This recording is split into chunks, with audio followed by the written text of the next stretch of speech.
Bilang itu, panggil kiainya suruh menghadap saya. Biar mutola'ah lagi, biar belajar lagi. Belajar sama saya ada di jurisma, kan ini hukum sudah jelimet itu. Panggil terus. Fatihah.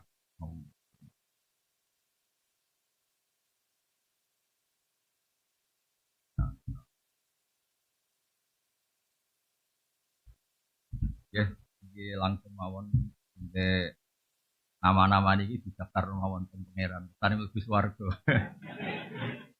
Karena benar-benar memalukan, misalnya dipanggil profesor doktor ternyata masuk neraka itu.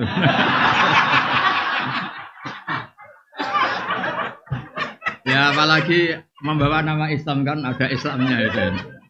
Universitas Islam masa ketua yayasan terus rektornya masuk apa? Enggak keren.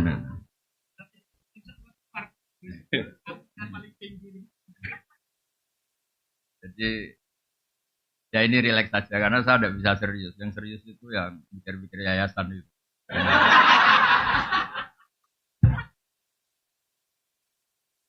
Saya itu berkali-kali sebetulnya itu bapak-bapak ibu sering dapat SK. Nah SK apa saja dari ormas maupun dari kementerian. Saya itu jarang terima bilang iya itu. Karena saya ini penganut ilmu hakiki. Penganut. Hanya penganut ilmu hakiki gini, kebenaran itu harus dilakukan siapa? Jadi kalau di yayasan modern itu kan nunggu dapat apa? Jadi jangan-jangan kalau ada orang tenggelam nunggu belum ada SK untuk nolong. Jadi belum ada surat tugas. Ya. Makanya banyak dosen yang nggak bisa ngajar di kampungnya karena nggak ada surat tugas. Jadi banyak rektor itu bisa aja hidup di satu kampung yang tetangganya itu goblok semua karena rektornya itu nggak mau ngajar karena nggak ada apa, nggak ada SK. Makanya saya itu termasuk orang yang yakin memang harus ada struktural, harus ada apa. Saya pernah diskusi sama rektor UI ini sama-sama pakai nama apa Islam. Saya bilang gini, saya pernah ditawarin Gus, semuanya sepakat jenengan mau dikasih dokter honoris causa. Saya bilang enggak usah. Saya satu takut masuk neraka, dua takut kalau pas gak punya uang. Masa dokter gak punya uang? Kan lucu itu. Tapi kalau Gus kan nggak apa-apa, wong Gus sekarang yang asli yang banyak, naturalisasi juga banyak. Mungkin yang palsu juga. Tapi saya suka semua, yang palsu, yang asli juga bagus. Sampai ada yang memalsukan kan berarti Gus itu keren. Ya biasa aja. Begini, saya cerita. Misalnya ada perempuan haid, ini ada ibu. Perempuan sedang menstruasi. Masa untuk ngerti haid harus daftar dulu di kampus. Nunggu sekian semester baru ada pelajaran itu. Berkanya kiai kampung kan langsung tanya. Kebetulan saya kiai Jawa Tengah, ini cerita kultur Jawa Tengah. Anda kan di Jawa Timur ya. Silahkan pakai adat apa Jawa. Yang makomnya sudah, kehormatannya sudah kayak nabi, keren. Gak tahu kalau ilmunya ada. Saya itu di pasar ini betul kisahnya. Saya di pasar ada ibu-ibu terus mau sowan. Siapa? Bahasa Jawa tuh. Ini saya bacakan di sini. Ini anak lu sering keluar darah gini-gini. Tapi bahasa Jawa. Mohon tangkel tempat mau ndak tanya di sini. Itu enggak sopan tuh. Lebih enggak sopan kalau ke rumah saya ganggu saya. Ya terus di pasar itu tanya. Intinya dia punya bukti yang situasinya dan ini gimana? Bilang oh itu istiqato. Jadi head yang normal itu yang acuan keluar darah normal itu benar.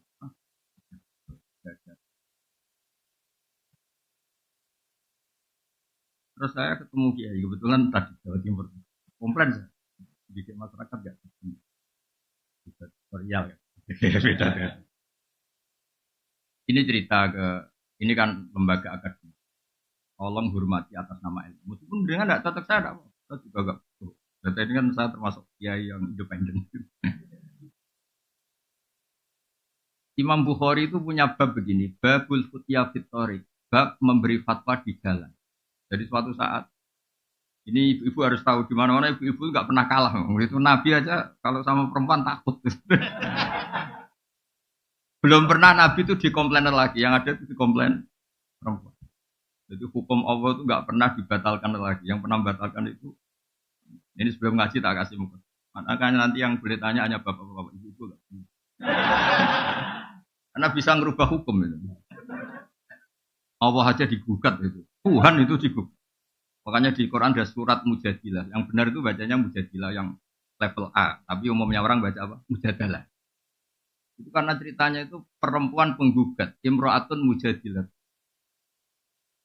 Itu Nabi pertama yang digugat.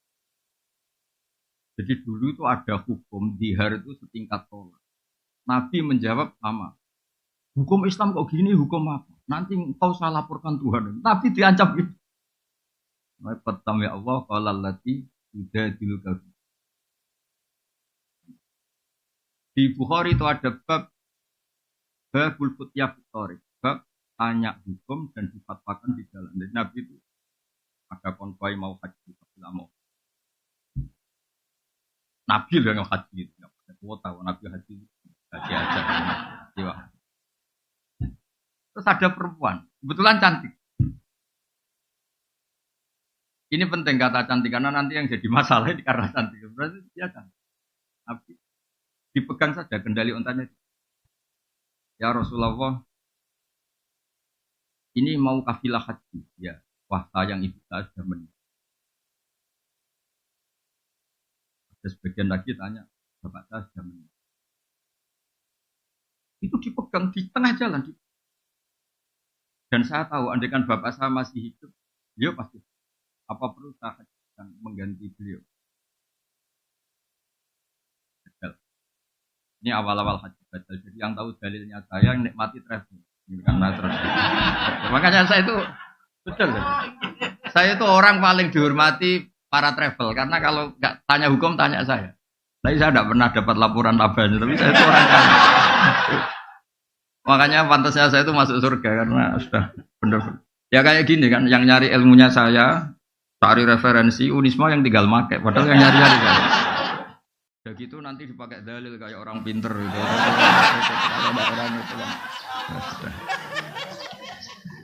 Tapi sudahlah saya ikhlas, saya tidak minta royalti kayak lagu-lagu itu. Ini gara-gara cantik, ini cerita bahwa dunia mulai dulu tidak ideal. Nabi pas itu tuh boncengin sepupunya, namanya Fadl bin Abbas. Ya kita tahu kan Muhammad bin Abdillah. Abdillah ini punya saudara namanya apa? Abbas. Yang diboncengkan Nabi namanya Fadl bin Abbas. Melihat terus sama perempuan tadi karena dia cantik. Terus perempuan ini juga melihat Fadl itu ganteng. Jadi mulai dulu entah atmosfer akademik atau atmosfer sosial tetap yang masalah itu yang mulai dulu fitnatur rijal ma'andisa dan sebaliknya terus. Walhasil tuh falaw wa wajal Fadl sebelum Nabi menjawab pertanyaan itu falaw wa wajal Fadl.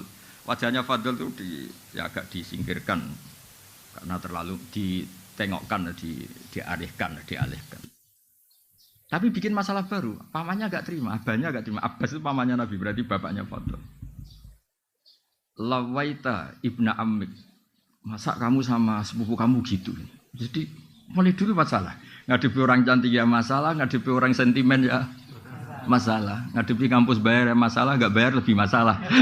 Karena nggak bisa hidup. Jadi dunia mulai dulu tempatnya masalah. Karena dari awal liyabluwakum ayyukum ahsanu amala.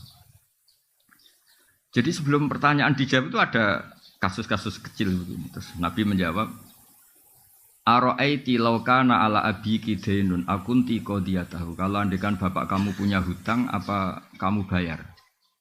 Iya ya Rasulullah. Ya sudah. Fadainu wa ahakku bil qada, utang haji bapak kamu harus kamu bayar. Itu Imam Bukhari itu tidak dibabkan di bab haji, dibabkan bahwa seorang mufti, seorang kiai itu boleh menfatwakan hukum di tengah jalan. Tapi saya kiai Jawa Tengah, Anda tidak harus niru karena Anda kiai Jawa Timur. Itu bisa masalah besar itu dianggap tidak sopan santun. Tapi segampang itu Islam dikelola Nabi. Orang di jalan, Nabi loh, bukan sekedar rektor Nabi. Sayyidul awalin wal akhirin. Ketemu di jalan, dicegat, ditanya, enggak tersinggung. Nabi. Iya. Rektor takut ketua yayasan sekarang. Struktur zaman akhir itu repot. Rektor juga takut sama ketua yayasan. Takut betul loh, karena yang bisa tanda tangan itu ketua yayasan itu. Makanya saya di UI ikut yang yayasan aja biar keren, rektornya takut.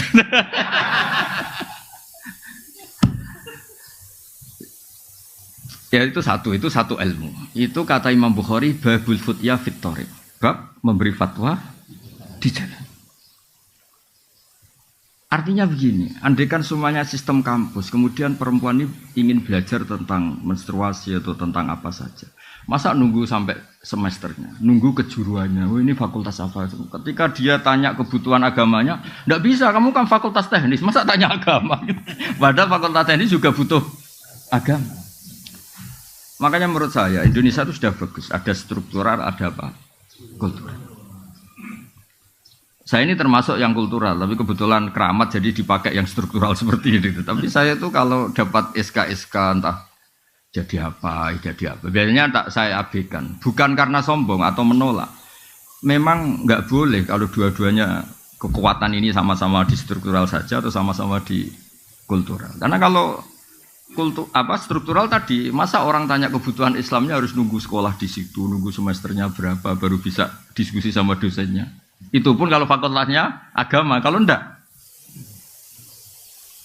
Makanya saya mohon kiai-kiai kultural itu ya harus alim betul, terus rileks. Saya itu memang enggak nerima tamu, tapi saya punya ngaji rebunan yang kayak begini.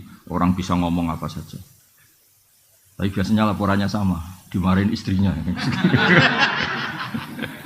Laporannya sama.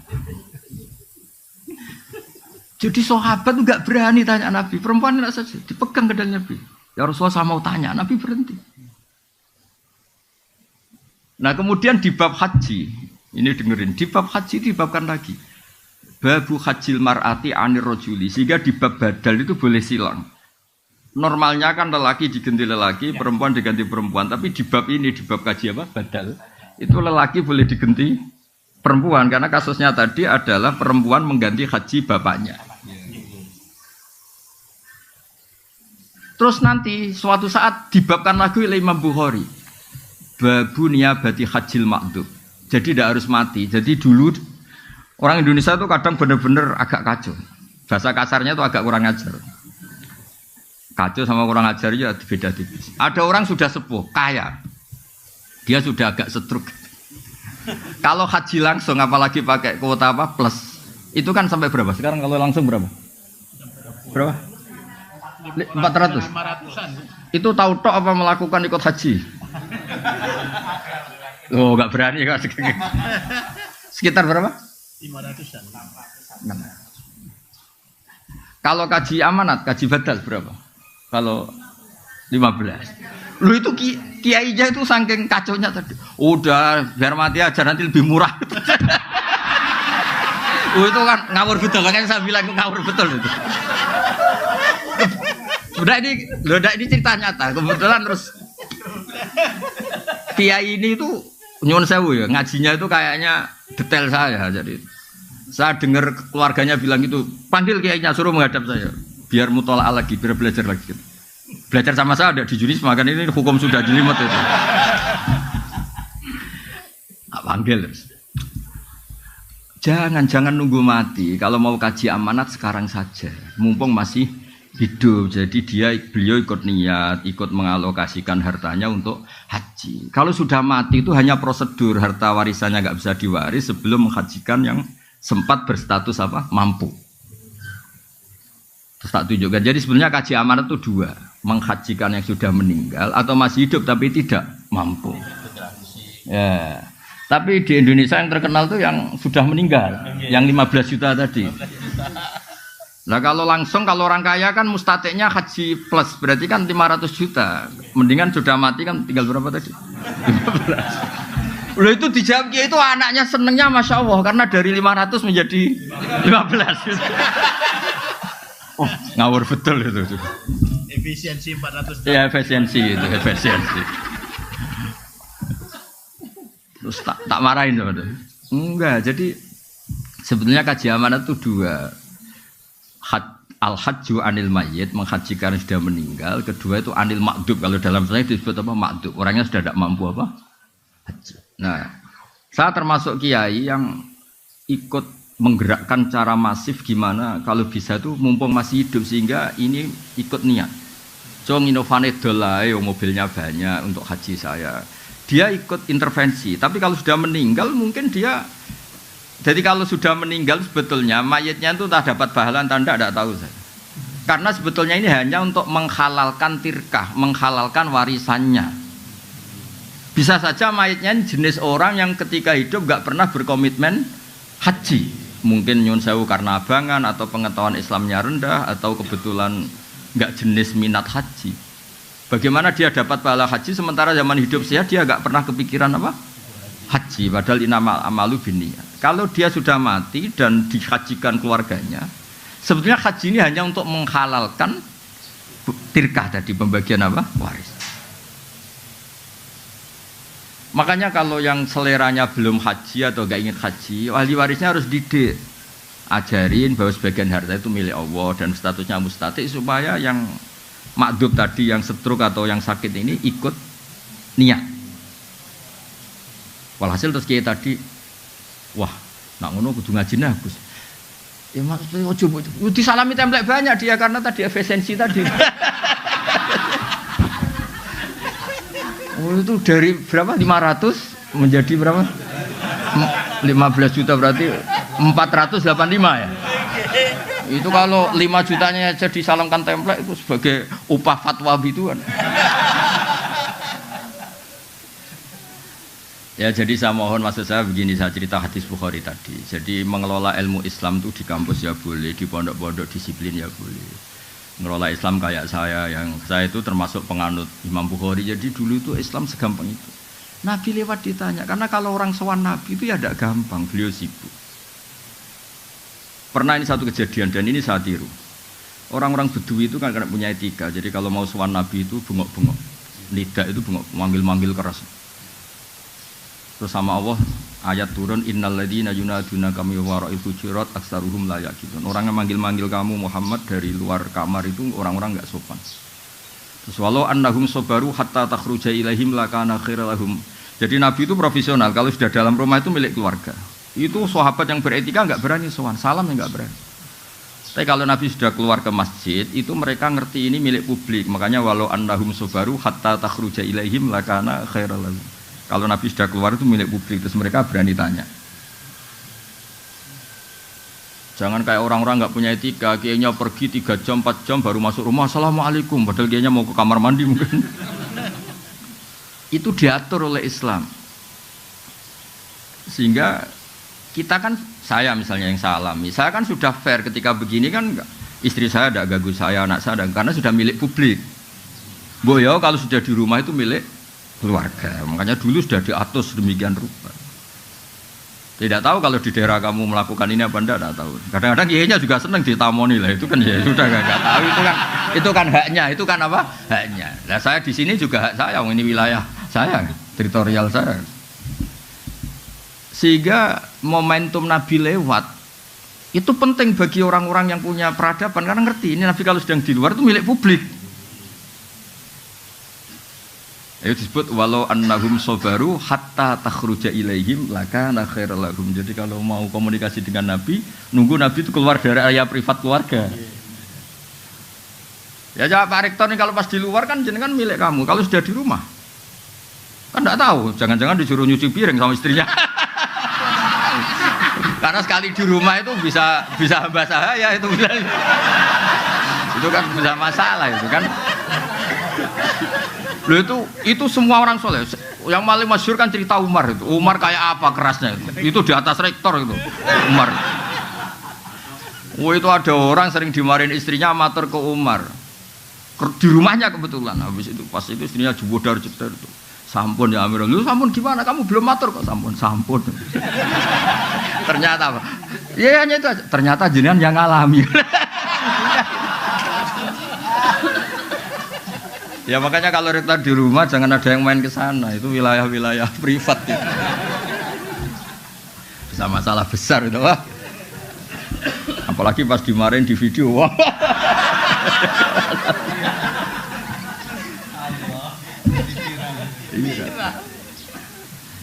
Jadi Nabi itu nggak pernah digugat lelaki, yang pernah digugat perempuan gitu. Jadi makanya saya tadi bilang kata cantik itu penting. Jadi ada perempuan tuh cantik sekali, namanya Khawlah binti Salabah. Saking cantiknya dia mungkin habis haid atau apa, terus dia pas suaminya datang itu dia pas sholat. Ya karena cantik tadi, langsung suaminya orang Arab kan nggak makan bakwan sama tempe, makanya daging. Pokoknya ingin langsung hubungan intim. Istrinya menolak. Wong di redaksi kitabnya itu agak jorok ceritanya. Fa'a jabatu ajizatu. Dia ngelihat istrinya sujud tuh tertarik. Walhasil terus diajak nggak mau. Terus orang Arab itu kalau mangkel melakukan apa? Dihar. Dihar itu menyerupakan istri dengan apa? Ibu. Kalau di Arab menyerupakan istri dengan ibu itu maknanya nggak mungkin halal disetubui. Kalau di Indonesia enggak, kalau menyerupakan istri dengan ibu itu karena kasih sayangnya. Makanya di Indonesia hampir enggak ada apa dihar karena beda sekali perspektifnya, beda sekali. Walhasil terus karena dihar di jahiliyah dulu itu hukumnya sama dengan tolak. Nabi itu melangsungkan hukum yang enggak dibatalkan oleh apa? Islam. Yang enggak dibatalkan seulang lagi. Karena beberapa tradisi jahiliyah juga ada yang diteruskan. Matur ya Rasulullah, saya istri saya dihar gini. Yang matur pertama itu suaminya, namanya Aus bin Somit. Ada banyak riwayat, sama ambil saja Aus bin Somit. Nggak usah diteliti jadi disertasi atau nggak usah. Disertasi kok ilmunya copy paste. Mau nanti disertanya kata Gus Wak kacau itu, nggak ilmiah itu, ya, harus nyari referensinya sendiri. Barang nyari gak mau biaya, pakai maktabah Samilah 5.000, aduh kasus lagi. Kata Nabi, ya sudah gitu memang hukumnya, pulang suaminya. Kata istrinya, wah kamu gak mutu ya, datang. Ini cerita surat Mujadalah tadi, kalau zaman baca Mujadalah. Betul ya Rasulullah, kalau dia itu kayak tolak. Iya. Nabi, saya ini sudah tua. Kalau bikin hukum mau dipikir-pikir dulu. Khawlah itu cantik betul. Agak jorok orang. Agak ngawur kalau ngomong itu, kalau sama Nabi agak ngawur. Ini kisah nyata loh. Maksudnya gimana?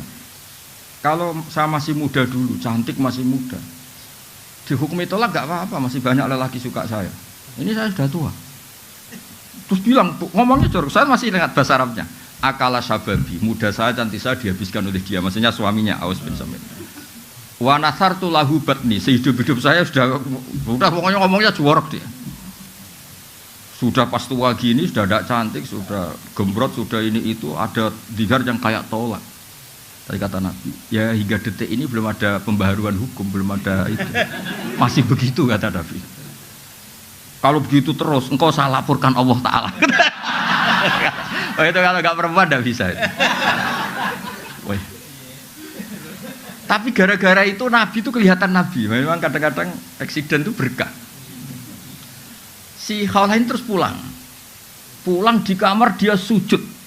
Ya Allah, bilangin nabimu, ini hukum apa? Bilangin nabimu, ini hukum apa ya?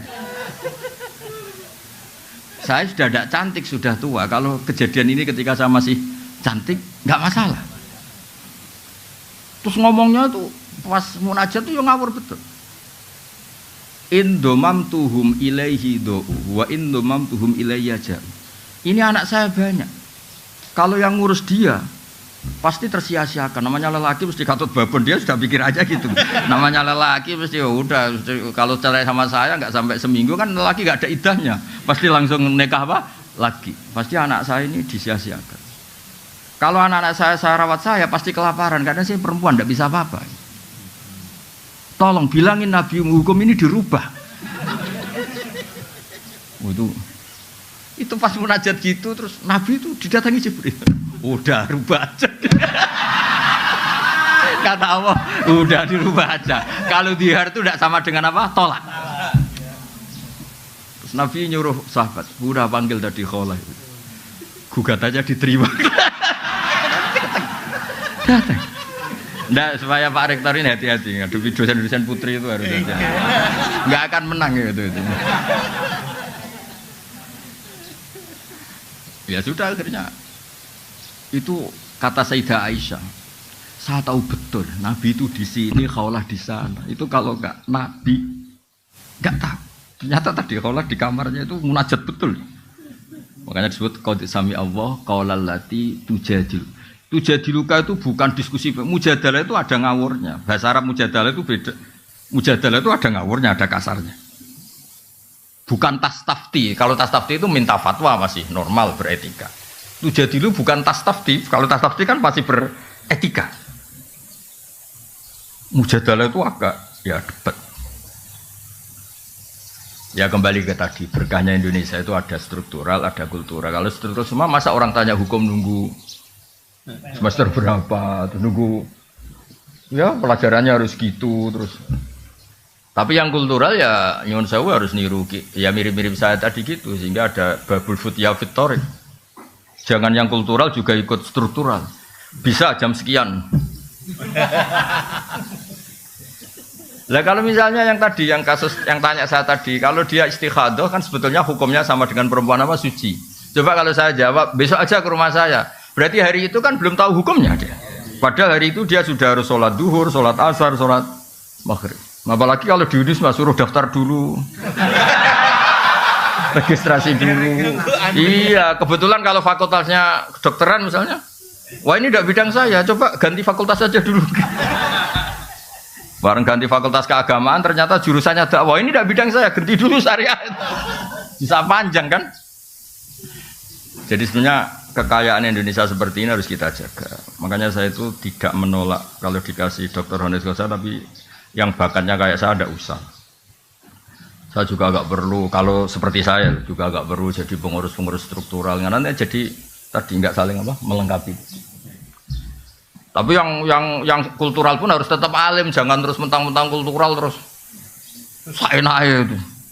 Nah, problemnya di Indonesia yang kultural sendiri banyak yang sudah tidak mutolaah kayak tadi itu, yang haji plus tadi itu. Kata kiai ya, Gus, gue ngurus rezeki wong. Kenapa? Jadi aku kadung disalami banyak karena tadi fatwa tadi. Nunggu mati lebih apa? Murah. Wah, kamu harus tobat gitu. Tobatnya gimana? Sebagian salam tempelnya kayak no masjid separuh, tapi aku rodok dosa gede kan. Ternyata takut dia. Takut juga sama masuk neraka dia. Ya jadi ini mukadimah saja, tapi sebetulnya dulu itu Nabi ketika sugeng, ketika hidup itu ceria.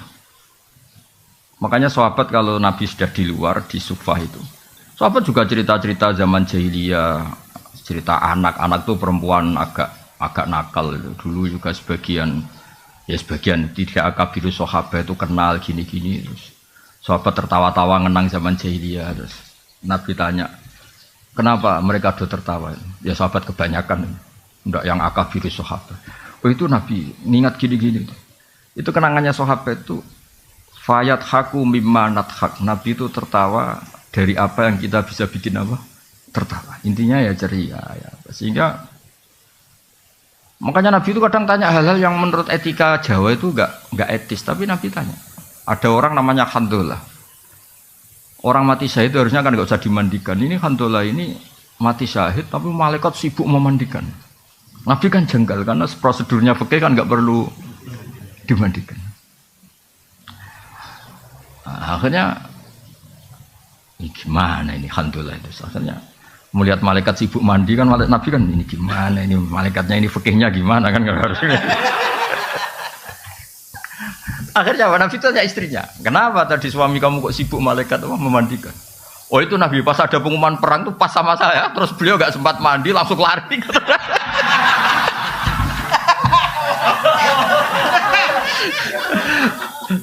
Nah, akhirnya malaikat kan yang ribet itu Pak. Saya nggak ngerti itu gimana dia dapat galon, dapat apa malaikat tadi juga nggak tahu saya. Malaikat nyari di mana itu nggak tahu. Tapi itu sampai si Handolah ini gelarnya apa? Ghusilul malaikah, mayit yang dimandikan. Sampai itu menjadi gelar kehormatan.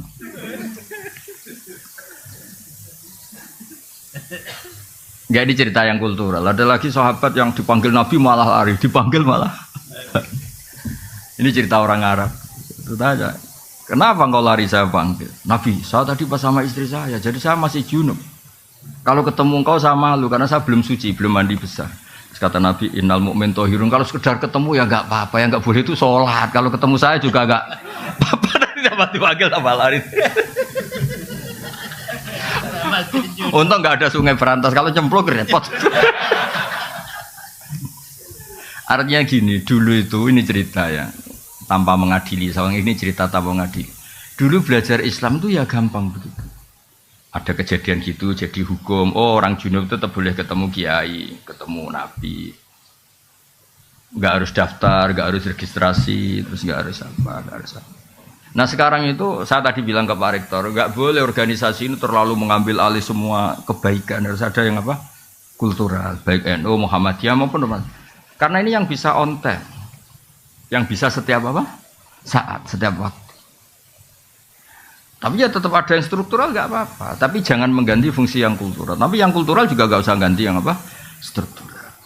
Makanya ini berkah betul ini saling menyadari, ini saling waras lah bahasa kasarnya itu saling. Karena selama ini kadang-kadang itu dipertentangkan. Padahal jelas kalau pertanyaan-pertanyaan di jalan atau apa yang struktural kan nggak bisa mewakili ini. Karena harus daftar dulu, fakultasnya harus ini, semesternya harus semester berapa baru mengkaji ini. Dah ya jelas ya. Nah, ini yang mulai ngaji ini tak baca ini nih. Nah, ini serius itu tak kasih referensi tadi. Nah, ini saya baca terjemahnya dulu. Ini kan di Syekh Nawawi itu. Wa yahdiyaka sirata mustaqima kata Syekh Nawawi fi tablighir risalah wa iqamati alamatir riyasah. Fala yabqa may yaqdiru alal iqra alal kufri. Ya ini saya terjemah.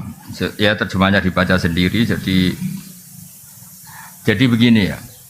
Islam itu membawa kebenaran, tapi kebenaran ini kan masuk ke ruang publik. Ternyata benar saja tidak cukup, karena benar itu bisa di objek cemoohan, objek eksploitasi dan sebagainya. Karena masuk ruang apa? Publik. Sebab itu Nabi itu butuh kemenangan.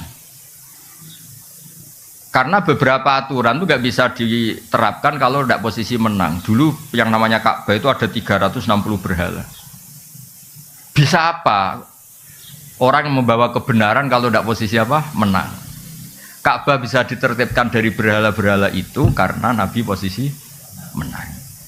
Makanya kata Syekh Nawawi, menang itu penting, kata beliau, sampai menang itu penting untuk memaklumatkan, untuk apa? Mengawal kebenaran. Sehingga falayab qoma yakdiru alal iqra alal kufri. Tidak ada lagi kekuatan yang bisa maksa orang Islam itu kafir. Makanya saya minta kalau misalnya kampus-kampus Islam itu besar kayak Unisma, ZUII besar. Kebesaran ini bukan untuk kita, tapi untuk Islam supaya nilai-nilai Islam diterapkan itu lazim saja. Bukan hal yang harus diperjuangkan dengan harta dan jiwa, tapi satu apa? Kelaziman. Jadi menang itu kalau di ilmu ini juga jadi berkah karena beberapa kebenaran ini posisi kita harus apa? Menang karena masuk ruang apa? Publik. Itu ada seorang yang cerita, dulu miskin terus kaya. Dia itu ketika miskin jadi buruh, kebetulan majikannya non muslim, itu dia bingung usul prosedur untuk bikin waktu sholat itu. Setelah dia kaya punya pabrik, gampang kan? Udah kalau duhur jeda. Malah karena dia sosokan kiai yang nggak jamaah kasih sanksi. Intinya kalau menang itu kepena itu, tentu tidak untuk otoritarian atau apa. Sebab itu semua nabi itu pasti pernah dikasih menang meskipun di akhirat itu. Karena ada kebenaran yang memang syaratnya itu harus posisi apa? Menang. Menang itu udah harus di struktural tadi, saya ulang lagi di kultural ya. Saya pernah didolani lah, kalau bahasa kiainya mungkin disowani, didolani salah satu cucu pendiri NU. Orangnya sudah sepuh. Saya cerita, kalau masyarakat di Indonesia itu semuanya sholat, semuanya anti zina, anti merkosa, anti kriminal.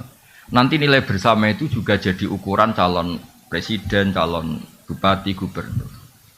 Karena satu masyarakat yang biasa sholat, biasa anti asusila, biasa anti perkosaan, pasti nggak akan milih bupati yang nggak sholat, bupati yang pernah kasus asusila atau apa. Jika nilai ini bisa menekan satu aturan, artinya kebenaran menjadi pemimpin, jadi panglima. Itu yang diinginkan orang-orang soleh dulu. Jadi kebenaran itu sebetulnya dengan tanda kutip bisa dipaksakan lewat kultural. Kalau nilai-nilai ini disepakati, kan pasti yang tidak seperti itu tidak dipilih kan? Karena nilai ini jadi konsensus. Makanya Quran ngakui wa'mur bil urfi, terus jadi kaidah fikih al-adat muhakkamah, al-adat muhakkam. Begitu juga di kampus. Ada aturan bersama, rektor itu begini, sholatnya sregep, beretika, tidak punya kasus ini. Jika nanti pemilihan juga berdasar itu, yang jadi juga berdasar kriteria itu. Dan kita bersyukur di Indonesia itu, karena yang dianggap mungkar oleh agama juga dianggap mungkar menurut kepolisian, menurut kejaksaan, kayak korupsi, asusila, pemerkosaan, pembunuhan, narkoba. Yang mungkar menurut agama juga pidana menurut negara. Nah, itu berkah. Tapi negara itu kekuatannya sampai kapan? Ya sampai kultur ini jalan. Kalau kultur ini tidak jalan, kayak misalnya orang Kolombia, itu narkoba itu sudah seperti itu. Makanya ya negara itu bisa mayungi ini selagi kulturalnya masih seperti itu. Ya makanya tadi kita harus menang baik secara struktural maupun secara kultural.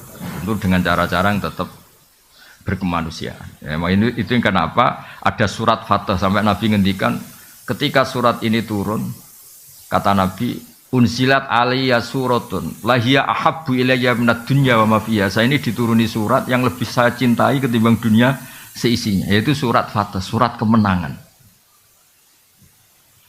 Ya makanya Syekh Nawawi ngendikan menang kitab liwil risalah wa iqamati alamati riyasa fala yabqa mayaqdiru alal iqra alal kufri. Ya jadi kemenangan kita ini untuk itu. Terus saya teruskan lagi, ada lagi di Sahih Muslim, al mu'minu al qawiyyu khairun wa habbu ila Allah minal mu'minid dhaif. Ya kita-kita yang jadi tokoh itu harus menjadi orang mukmin yang kuat. Jangan kalah oleh zaman, jangan kalah oleh macam-macam. Wa fi kullin khairun ikhris ala ma yanfa'uka wasta'in billah wala ta'jas. Wa in asabaka syai'un fala taqul anni fa'altu kadza wa kadza walakin qul qaddara wa ma syaa. Fa inna law taftahu amala syaitan. Ya, saya ulang lagi. Mukmin yang kuat itu lebih baik ketimbang mukmin yang lemah. Karena berkahnya kuat itu bisa menghandle sekian masalah. Tapi kalau semua kita ini cemen, misalnya begini ya, kota, entah kota mana saja. Itu katanya kan kota itu banyak maksiat, katanya. Tapi saya ulang lagi, kota itu katanya kan banyak maksiat. Kita boleh suudon ya boleh khusnudon. Mau khusnudon ya kayak goblok, nyatanya ya banyak betul. Mau suudon, agama tidak pernah membolehkan apa? Suudon. Tapi berkahnya orang-orang baik yang kuat, masjid tetap banyak, pengajian tetap banyak, komunitas kesalehan tetap banyak. Berkahnya ini banyak ketika orang-orang yang nakal ini ingin tobat, setiap saat itu ada. Di situ ada masjid, ada majelis taklim, ada lembaga-lembaga kebaikan. Coba kalau orang-orang mukmin itu lemah kemudian menyerah. Wah, gue masjid di kota ya ora payu akeh maksiat, bikin masjid di kota, bikin itu kan terus selesai semua. Makanya kita butuh al-mukmin al-qawi, butuh orang mukmin yang apa? Kuat. Contoh lagi di Inggris, di Jerman, saya tuh sering ngaji virtual sama teman-teman yang di Jerman di mana-mana. Mahasiswa Indonesia di salah satu kampus sana itu kadang jumlahnya hanya 50, 40, tapi bikin komunitas pengajian. Gara-gara ini jadi komunitas, lama-lama kebutuhan kampus itu disahkan punya apa? Masjid. Akhirnya ketemu mahasiswa muslim yang dari beberapa negara. Terus mereka bikin apa? Komunitas. Ada ngaji, ada ini. Coba kalau mukminnya lemah, masa di negara non muslim bikin masjid, komunitas saya semuanya non. Butuh orang kuat. Orang kuat itu udah harus otoriter, enggak ada harus. Makanya kata bapak saya kalau didik saya, ada santri atau putranya sendiri disuruh apa enggak mau, ada yang sepuh, disuruh apa enggak mau karena ada yang sepuh. Kata bapak itu, ikut tawaduk, tambah tanggung jawab gitu. Ya kadang-kadang kan alasannya ini kan wilayahnya rektor, ini wilayahnya kiai, ini wilayahnya orang sepuh. Kata bapak itu tawaduk apa enggak tanggung. Ketika seorang muslim dimanapun berada terus berpikir bikin masjid di kampusnya atau bikin komunitas pengajian, ternyata baik-baik saja. Hanya butuh orang kuat. Saya pernah ya ketemu teman-teman TKI di Korea. Itu pertama sholat, itu nunggu jam makan karena WC di sana MCK-nya kan luas, terus dia sholat ketika jam makan di WC di. Terus ketika mereka menunjukkan Islamnya dengan komunitas besar, lama-lama kuat nyewa masjid. Di bangunan disewa untuk masjid. Lama-lama setelah uangnya terkumpul, komunitas itu besar, ya bikin masjid. Izinnya padahal mahal. Itu kalau orang-orang tidak bernyali tidak bisa. Maksud saya ngaji ini supaya jenengan yang di Yunisma itu tambah kuat. Kita kan kultur punya, SDM punya. Masa kalah sama TKI-TKI yang di beberapa negara itu bisa bikin masjid, bisa bikin komunitas. Ya makanya Nabi muji. Dan yang saya senang ini kan ada kata-kata wa ahabbu ilallah, bukan sekedar lebih baik, lebih dicintai Allah. Jadi Anda bisa jadi wali lewat jalur jadi orang kuat. Ya kan disebut dicintai Allah itu artinya kan wali. Khairun wa ahabbu ilallah. Ya terus ini yang terakhir ini, saya termasuk sering ngaji, sering berpolemik di bab ini, tapi saya pastikan fatwa saya ini benar. Ya itu yang di Fathul Mu'in itu. Jadi begini saya gambarkan ya. Dulu sebelum ada NU berdiri itu kan Mbah Wahab sudah bikin namanya Taswirul Afkar, apa? Taswirul Afkar. Cara pandang, logika yang itu penting Bang, cara pandang. Misalnya gini. Ya contoh gampang kalau di Indonesia misalnya MUI lah yang resmi negara. Di satu daerah itu ada kandidat ketua MUI atau misalnya enggak MUI kepala desa lah. Kalau yang jadi si A ini jadi kacau kampung ini karena dia suka judol, suka judi online, suka macam-macam. Kalau yang jadi kamu karena alumni Yunisma itu soleh lah. Soleh memaksakan, soleh asli, soleh gitu. Sehingga kalau yang jadi lurah itu kamu itu kan orientasinya mungkin ini baldatun thayyibatun. Sudah yang ngaji-ngaji aja gak apa-apa. Ya.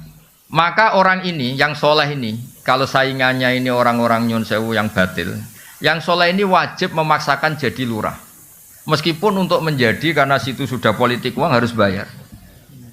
Ini jelas kata Mu'in, wa man ta'ayyana fi nakhiyatin lazimahu qabuluhu wa kadza talabu walau bibadli malin. Ya walau bibadli malin. Yaitu yang bawah itu wa kadza talabuhu walau bibadli malin. Wa in khafa min nafsihi al-maila. Itu saya terjemah. Jika kamu kredibel dan hanya kamu yang sesuai syariat, maka kamu harus menjadi pemimpin meskipun dengan cara mengeluarkan biaya. Dan meskipun atas nama manusia kamu takut terjerembab dan jatuh pada hal-hal yang negatif. Karena tadi ketika yang jadi lurah itu kamu, orientasinya kan gimana kampung ini mau sholat, di mana kampung ini nyun sewu gak ada prostitusi, gak ada narkoba. Ada. Orientasi kamu kan islah, membuat masyarakat ini baik. Maka kamu ini harus mengeluarkan biaya. Saya pernah ditanya, Gus itu apa tidak suap? Yang dikatakan suap itu pembiayaan yang hak jadi batil, yang batil jadi hak. Ini kan enggak membiayai hak menjadi hak. Ya membiayai hak menjadi hak. Makanya saya pernah ditanya, Gus kalau pilkades itu itu kan kalau yang enggak mengeluarkan uang kalah. Katanya mengeluarkan uang itu tidak soleh karena nyuap. Saya bilang, kalau kandidat lainnya itu tidak soleh, kamu mengeluarkan uang nggak apa-apa. Paling Allah kalau kamu soleh, Allah akan bilang, kamu itu dermawan. Kalau kamu soleh lah. Tapi kamu nggak soleh, memang Allah bilang kamu istrinya bapak. Kalau di Jawa kan istrinya bapak ya, ibu.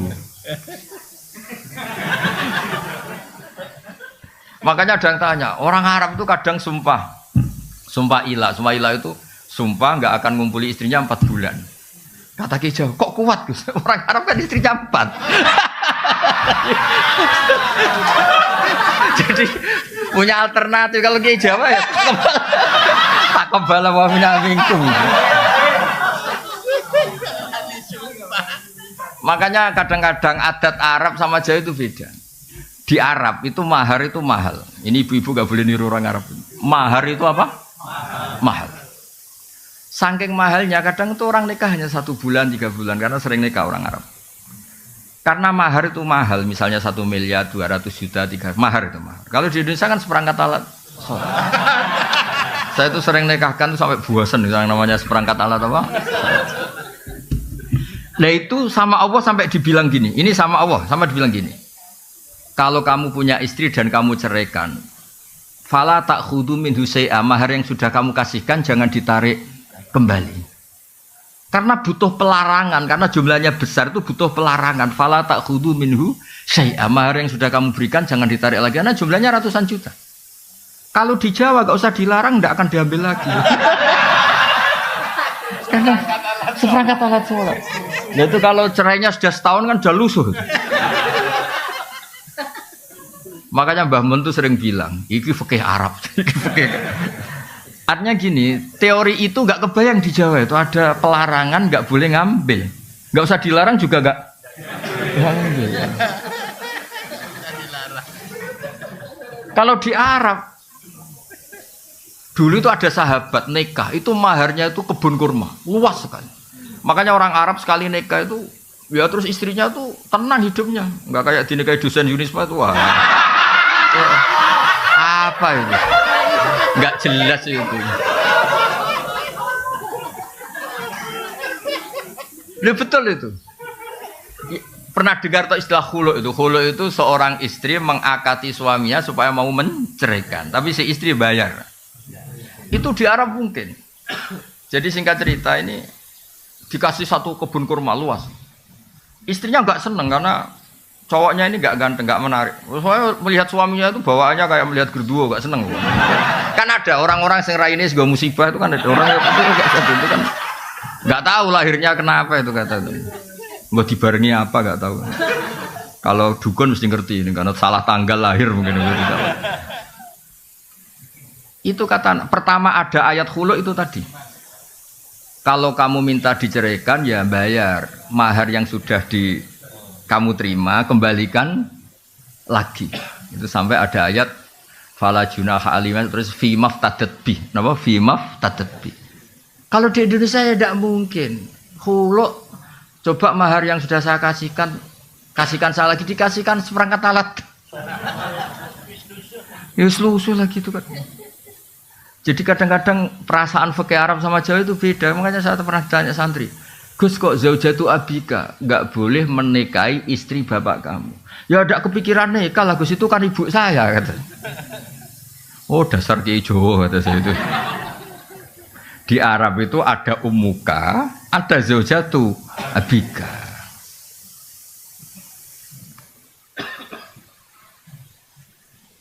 Ya, jadi jelas ya. Ini karena Anda bawa Unisma I-nya itu Islam. Ini makanya ini saya ajarin fikih secara baik dan benar itu. Ya, jadi saya senang sekali karena ini bertemunya tadi struktural sama kultural. Saya tidak hanya mencintai NU, ya saya juga mencintai Muhammadiyah. Semua ormas yang sehat di Indonesia formal itu saya mencintai. Soal kultur NU ya NU karena kita pesantren, tapi tetap kultur itu harus di atas struktural. Karena tadi struktural itu untuk menjaga stabilitas dengan konstituen yang kaitannya negara. Tapi kalau kultural itu setiap saat, setiap waktu. Orang kan nggak mungkin tanya pengurus PBNU, pengurus wilayah. Tanyanya kan sama kiai setempat meskipun nggak punya jabatan apa? Struktural. Ini harus diuri-uri struktural ini. Jangan kok, tapi kadang-kadang yang struktural ya mangkal, yang kultural juga mangkal loh, terus hasut terus itu. Karena dia nggak dapat fasilitas mobil cabang NU mana gitu. Kalau yang pengurus struktural kan ngalor ngidul bawa apa? Mobil, itu bisa diding-diding ngatur-ngatur. Kadang-kadang yang kultural itu ya drengki terus. Lah saya ini kan kebetulan saya pribadi kebetulan kan yang kultural yang keramat, jadi nggak perlu iri gitu. Karena saya punya mobil, punya umat, punya komunitas. Yang enggak itu kan bisa perhasutan yang jalan itu. Terus saya bilang, gue kere ra ikhlas malah rokok kata saya. Gue nak wis kere menisan apa? Ikhlas. Jadi kalah dunia menang akhirat kata saya. Jangan kalah dunia kalah akhirat gitu. Terus ya Gus astagfirullah. Astagfirullah terlambat kata saya gitu. Karena tadi berkahnya kultural itu orang bisa tanya setiap. Ini yang terakhir saya contohkan masalah istikhadah tadi. Nabi itu punya ipar namanya Hamnah binti Jahsh. Ya soalnya Hamnah binti Jahsh. Karena Nabi punya istri namanya Zainab binti Jahsh. Punya ipar namanya Hamnah binti Jahsh. Itu kalau tanya Nabi, ya Rasulullah saya ini sering keluar darah gini-gini. Terus kata Nabi, ya sudah kalau melewati adat haid kamu, maka itu istikhadah. Oh lebih dari itu Nabi, cara sekarang ya sudah kamu pakai softtek, lebih dari itu Nabi, ya sudah diblebet, lebih dari itu, pokoknya dia ngomong lebih dari itu, saking kuatnya darah yang keluar. Itu Nabi yang menjawab. Jadi yang nggak diketahui nyun sewu kiai yang etis, yang ngomong etika terus, itu sebetulnya nggak pas juga di bab-bab fikih. Hal yang paling pribadi, paling nggak pantas itu dulu Nabi itu kalamin itu. Maksudnya saya ini agak nyindir rektor tuh enak. Di ruang tertutup kalau mau ketemu aja ngelewati berapa baru. Waduh. Itu nemuin Nabi sama rektor gampang nemuin Nabi.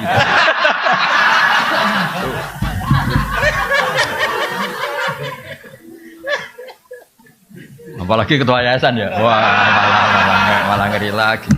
Mentang-mentang punya SK pemecatan, wah itu hidupnya lebih bahagia. Rektor masih takut sama ketua apa?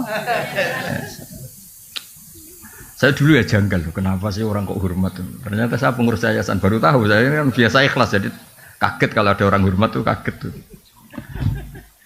Tanya. Makanya saya tahu kenapa istihadah itu rudat ilal adat, dikembalikan adat. Terus kata Nabi fatahayyadi sab'ata ayamin au sittata ayamin. Kamu haidnya dihitung 6 atau 7 hari sebagaimana hari-hari ketika kamu normal. Qabla ayusi bagi ma'asobagi. Sebelum kamu kena penyakit itu biasanya haidnya berapa hari, yaitu dipakai apa? Acuan. Yang di atas itu dianggap apa? Istihadah. Itu jadi sama jangan bayangkan Nabi itu prosedural, mau ketemu rektor janjian dulu, terus yang jaga sudah dibeli, mau ketemu Pak Rektor sudah janjian. Saya tuh apa lagunya orang struktural. Aduh, loh. Tapi kalau sama saya enak aja. Kemarin di Fuad itu cerita 4 hari yang lalu. Gus, itu Mas mau ada ngaji itu Unisma tanggal 20. Saya itu tidak bantah. Pokoknya kalau saya pas nganggur ya saya ngajar. Saya cuma profesional nyiapkan makalah. Saya ini memang pengagum ilmu. Saya tidak pernah ngaji seenaknya, nggak pernah saya. Tapi kalau tanggalnya saya bilang kalau ditakdir saya pas di rumah tak ujar, kalau tidak apa-apa. Pikiran saya sederhana, Mas. Mereka ngecewakan saya, tidak akan saya kualat kata saya. Saya tuh kadang-kadang diundang pengajian tuh tersinggung tuh begitu. Masa ya kita ini kan manusia ya, punya aktivitas, punya waktu, punya kegiatan, itu yang ngundang. Harinya dia yang menentukan, jamnya yang menentukan. Kadang Jumawa, sak temanya dia yang menentukan. Ini, wah, hanya mentang-mentang kadang-kadang iso nyangoni siapa itu. Wah, sangat tidak berakhlak tuh menurut saya. Loh, saya bikin analogi itu begini, tapi tidak semua kiai harus kayak saya. Saya tok aja yang begini, ngawur-ngawur sedikit. Itu kan ibarat gini, saya ini misalnya dokter, ada perempuan cantik, engkek itu. Gus, saya ini punya penyakit kulit, tolong diobatin. Padahal saya tahu penyakit parahnya dia itu jantung. Tapi karena dia agak ngerti apa yang bahaya pada dirinya, yang penting rawat muka. Paham ya maksud? Nah orang Islam sekarang itu begitu. Fardu ainnya nggak tahu, tanya fardu kifayah, kadang tanya sunat. Ada orang lakukan fardu aja tidak bisa tanya gini, Gus gimana tahajud saya supaya dekat Allah? Sholat fardu nera bener tak kok tahajud? Itu kayak orang tanya kecantikan padahal punya penyakit apa? Jantung. Makanya saya kalau pengajian ada temanya, saya mesti gak terima. Memangnya tema itu kebutuhan Anda kata saya. Yang tahu penyakit Anda itu kiai seperti tadi, yang tahu penyakit pasien itu dokter. Malah dokter diajarin, dok ini wajah saya gini gimana? Padahal dia punya penyakit apa? Jantung. Jadi memang harus ada kiai-kiai yang agak ngawur kayak saya supaya agak tertib itu, dunia ini agak tertib. Yuk kadang-kadang, ya betul, saya itu pernah diundang di satu acara. Kebetulan ada yang pernah sepuh. Itu temanya itu gimana hukumnya tahajud berjamaah. Karena masjid daerah saya, Gus itu ada tahajud berjamaah. Terus kiainya suruh sowan saya dulu, menghadap saya dulu. Tak tanya, tanggamu sholatnya fardu wis bener. Dia dereng Gus. Oh dasar. Tertibkan dulu cara sholat apa? Fardu, baru bicara apa? Sunat. Wah, nang ngono rasa ngundang jenengan Gus gak situ Gus.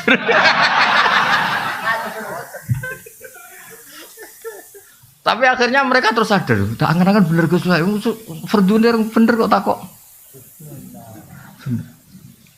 Jadi kadang-kadang orang Indonesia tuh aneh. Tapi kebetulan aneh ini yang melakukan banyak terus tidak aneh. Tapi kita sebagai orang terpelajar itu harus mulai mikir gimana supaya kita ini diskusi Islam secara baik dan benar, yaitu harus takdimul fardhi alas sunnah, harus prioritas itu. Jadi dulu ini ceritain kembali lagi ke tadi, dulu zaman Nabi itu gampang, ada orang Bedui tanya, ya Rasulullah betul engkau Nabi? Itu kalimatnya kasar betul. Antal ladzi tas'umu itu agak kasar. Kamu yang ngeklaim kalau kamu itu Nabi. Tas'umu itu klaim, bukan takulu, tas'umu ngomongnya orang Arab. Engkau yang ngeklaim kalau diri kamu Nabi, kata Nabi, iya kata. Betul Allah nugaskan kamu, iya kata Nabi. Nabi masih datar, ya terus. Terus apa ajaran Tuhan kepada kamu? Ya kamu harus sholat 5 waktu. Itu tok, iya. Itu tok lo ya, iya kata Nabi. Puasa Ramadan, itu tok lo ya, iya kata Nabi. Zakat yang wajib, ya semuanya yang pas. Itu di depan Nabi ini yang saya pakai kata. Fawa wala azitu ala dalik wala angkus, demi Allah saya Islamnya mau pas saja, enggak lebih enggak kurang gitu. Terus kata Nabi, mansar rohu ayang zuro ila rojulin min ahli jannah fal yang zuri lahada. Kalau kamu ingin melihat lelaki ahli surga ya orang ini, sing Islamnya pas itu. Makanya itu Imam Nawawi yang ngarang kitab Majmu' Syarahul Muhadzab itu. Kalau ada pendapat yang mengatakan witir itu wajib, saking khusyuknya orang sampai bilang witir itu wajib. Itu kata Imam Nawawi, semua pendapat itu tidak sah dan batal li hadisil a'robi katanya. Karena ada hadis dialeknya orang apa? A'robi. Jelas orang itu tanya, hal aliyya ghairuha ya Rasulullah, pada kewajiban lain di luar sholat 5 waktu itu? Kata Nabi, lah tidak. Kata Imam Nawawi, kalau kamu mau khusyuk saja, tidak usah wajib-wajibkan witir kata itu. Tetap yang wajib hanya sholat 5 waktu. Nah ini enggak tanya fadilahnya jamaah sholat. Kalau tanya malah tak jawab.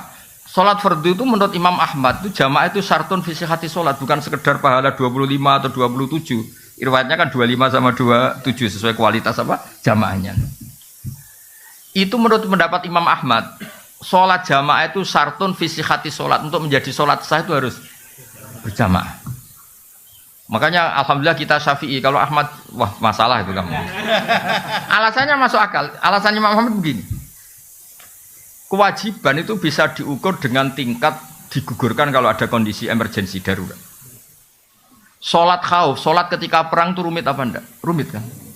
Ternyata oleh Allah tetap disuruh jamaah. Sampai kaifiahnya susah kan? Iya. Coba.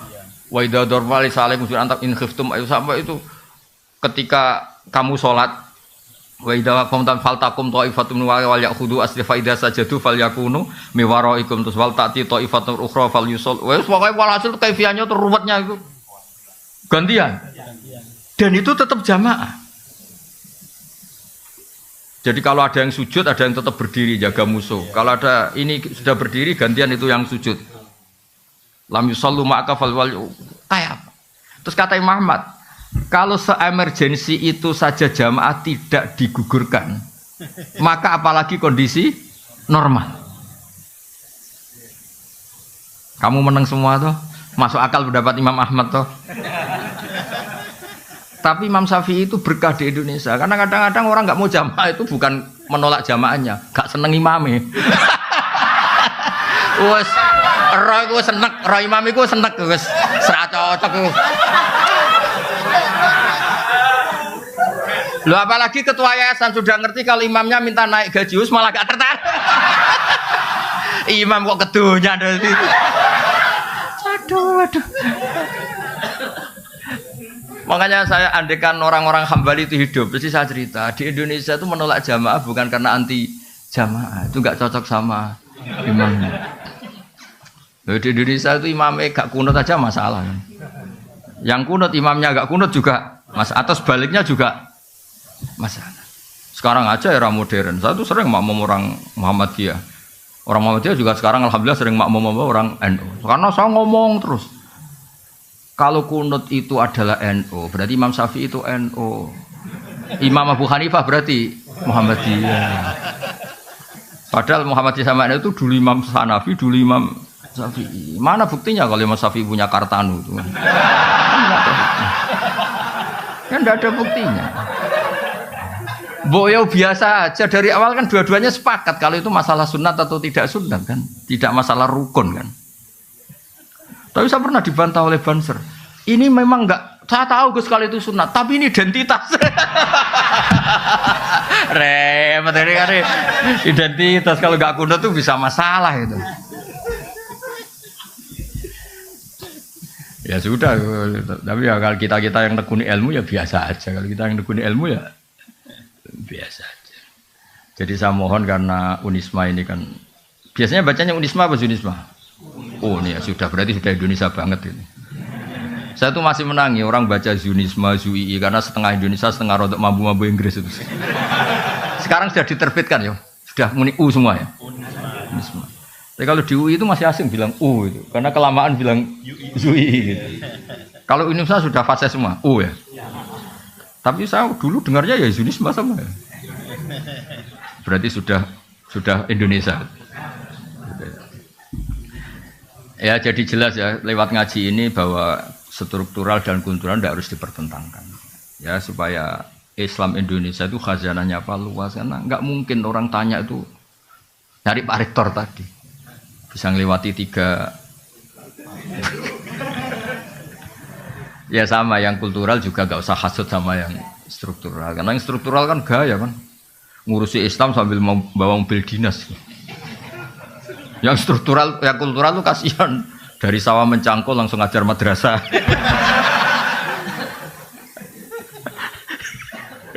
kasihan muridnya 8 kadang hadir hanya 2 nakal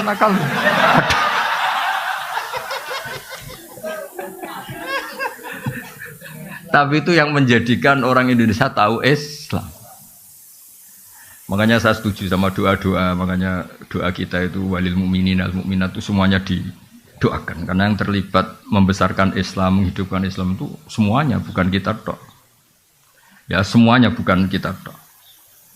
Saya sering ditanya di pedalaman Kalimantan. Gus saya ini di pedalaman Kalimantan wajib Jumatan enggak? Ya secara fikih enggak wajib karena belum perkampungan. Masalahnya jamaah saya itu jamaah ngaji guys kalau dijak sholat duhur gak mau Jumat kok duhur aneh kan hari Jumat kok duhur ya sudah kalau gitu Jumatan katanya tadi gak wajib dia ini rodok santri semeneng nak wajib terus rasido gitu. Tapi jamaahnya gak mau masa Jumat kok duhur gitu. Makanya alhamdulillah madhab-madhab yang Jumatan harus orang 40 harus gini-gini di Indonesia alhamdulillah tidak melaku, tidak jalan karena kampung-kampung terpencil yang komunitasnya baru 20 mintanya juga Jumatan. Makanya kita cari-carikan dalil gimana. Lah saya termasuk kiai yang ahli nyari dalil-dalil yang tidak.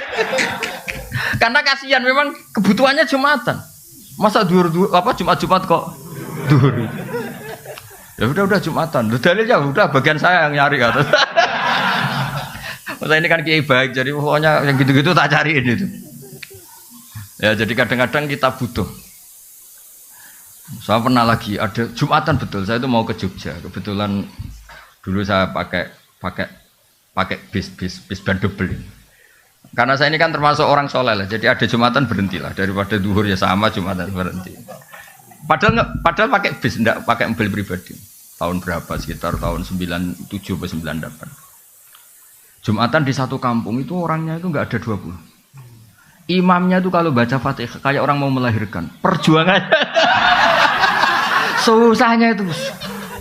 Iya, kuana betul aja. Saya itu bawa santri 2 kebetulan sudah tamat alias, sudah pinter. Mengajinya sudah mahal. Dia ikut saya di Jogja itu karena sorogan kitab Mahali. Padahal kitab Mahali itu kasnya di atas Fathul Mu'in. Sudah termasuk kitab besar lah. Di Al-Azhar itu Mahali sudah untuk gelar apa doktoral fakihnya. Dia mondok saya di Jogja itu karena ngaji kitab apa? Mahali.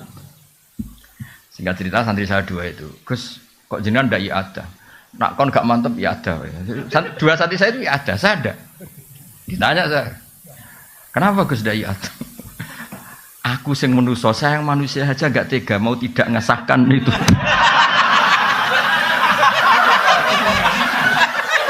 Apalagi Allah yang Rahman Rahim melihat perjuangannya di situ kayaknya pasti sah. Tadi ditanya, ini fikih apa? Ya fikih husnudzon kata saya. Padahal sebetulnya saya itu punya madhab-madhab Hanafi untuk mengesahkan yang seperti itu. Tapi saya tetap guyon ini fikih husnudzon. Karena kalau saya iadah itu kan semi suudzon, kalau sholat itu enggak sah. Jadi kamu itu benar secara fikih, tapi nanti dihisab karena suudzon. Karena kamu sampai iadah itu menganggap itu tidak sah. Lah saya ini husnudzon tapi agak-agak syafi'i karena sebetulnya memang secara syafi'i harus iadah. Saya kali ini agak-agak Hanafi kata saya. Tapi demi menghormati perjuangan tadi, saya bilang tadi, saya yang manusia saja nggak mentolo mau tidak ngesahkan melihat perjuangannya gitu. Apalagi Allah yang Rahman Rahim. Maksud saya cerita ini supaya yang jadi tokoh lah di masyarakat, bacanya banyak. Kayak saya itu ya baca kitab Mizan Kubro, baca kitab-kitab khilaf-khilaf. Bukan untuk tatabbu rukhas, mencari yang gampang. Kita ini punya umat banyak dan sebagian memang nggak ngerti apa-apa. Kalau kita bilang-bilang nggak sah terus itu kan kasihan. Ya kan orang awam tuh kalau mau rukuk ada noto sarunge itu, kamu itu ubah 3 kali itu nggak sah, kan jadi ribet. Semangat ya muni rasa itu kan. Mbok ngaji itu yang luas itu sehingga bacaannya banyak. Makanya saya tuh ngadepi orang Junisme apa tenang saja. Bukan karena Jumat, bukan. Ketoi sinaune akeh aku jadi tenang. Ini bukan urusan sombong, tapi urusan profesional apa? Supaya jelas itu apa? Aturan mainnya itu jelas. Jadi nggak boleh orang itu. Ya bener bapak tadi kalau nasihati saya. Iku tawaduk ora tanggung. Itu bapak saya. Jadi kalau ada orang alim kok ndak ngajar atau mau apa sungkan. Itu tawaduk bukan tanggung. Jadi karena bedanya tipis ya. Ada kejadian kebalikannya, orang sudah sopo imami aja dibopong, diangkat. Alasannya beliau itu istiqomah. Alasannya karena mulai muda sampai tua itu jadi imam masjid. Itu berhentinya jadi imam masjid, padahal dibopong. Kalau mau khutbah itu dibopong, diangkat 2 orang, 3 orang ke mihrab itu. Marinya itu dia berhenti dari masjid itu digojlok bapak. Iku istiqomah tak mau digenti. Terus sama bapak digojlok. Alumni pondok Didi nganggur gara-gara kiai-kiai kok jenengan. Maksudnya enggak ada regenerasi. Jadi kan beda tipis antara istiqomah sama enggak mau. Jadi makanya dunia itu harus ada diskusi. Ternyata tawaduk sama enggak tanggung jawab itu ya. Istiqomah sama enggak mau diganti itu ya. Nggih ngoten mawon nanti diskusi sak kadare nggih tanya jawab sak kadare. Sementing aja ibu-ibu, kalau ibu-ibu tanya rektornya saja nanti. Nggih wassalamualaikum warahmatullahi wabarakatuh. 2 aja ya. Nggih. 2 aja kalau. Monggo. Ya ini yang 3 Gus yang angkat tangan. Nggih monggo berurutan mawon. Pak Afif, Gus Torik sama Pak Afif.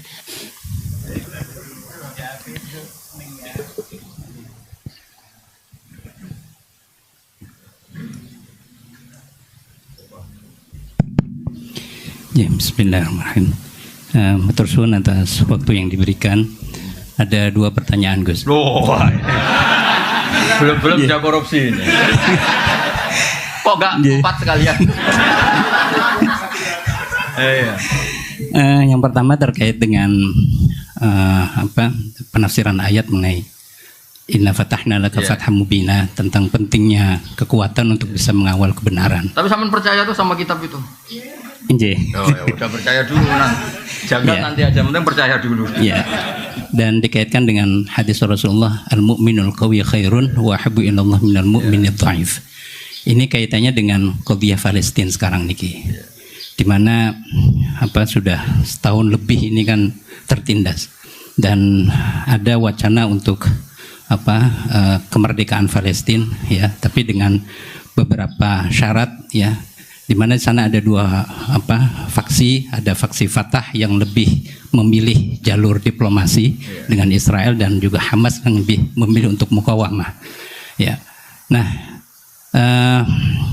selama ini perundungan ini masih alot gitu. Dan apakah yang dipilih oleh Hamas untuk terus melakukan perjuangan hingga mendapatkan kemerdekaan ini sebagai sebuah cerminan dari al-mu'min al-qawi, atau justru cara Fatah yang ingin melakukan menghasilkan perdamaian ini melalui jalur diplomasi. Yang kedua terkait dengan masalah fikih. Dari apa yang panjenengan sampaikan tadi panjang lebar, saya menjadi teringat dengan sosok ya Kiai Harismatik ya, Kiai Haji Ahmad Sahal Mahfudz. Beliau dikenal dengan fikih sosialnya.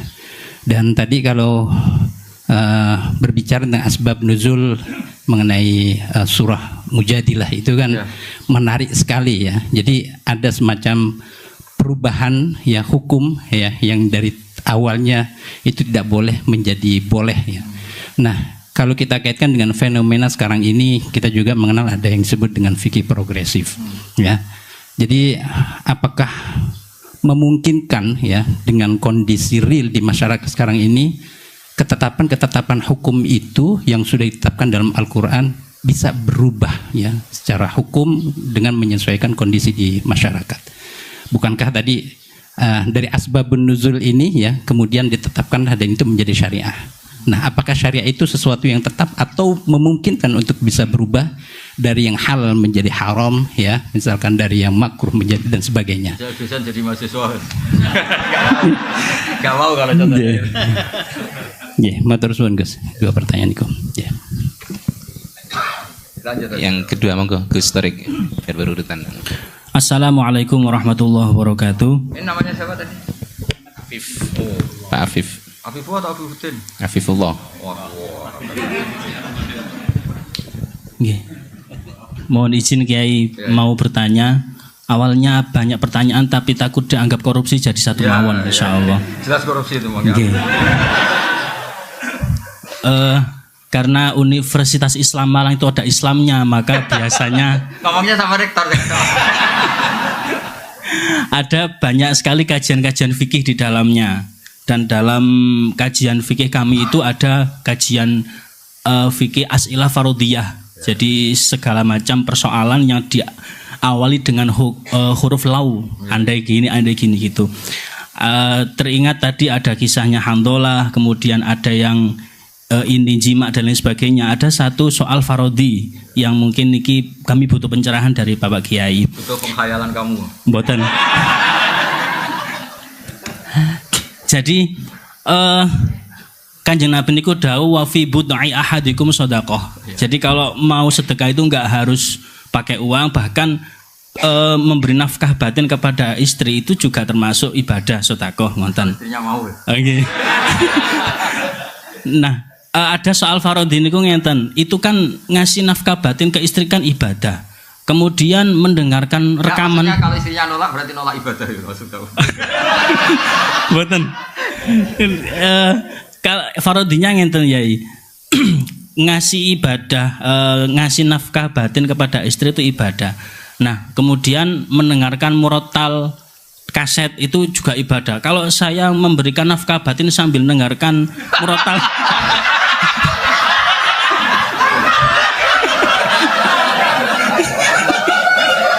nah itu gimana hukumnya ngoten? Kan sama-sama ibadah ngoten. Pahalanya double. Turun. Sampun.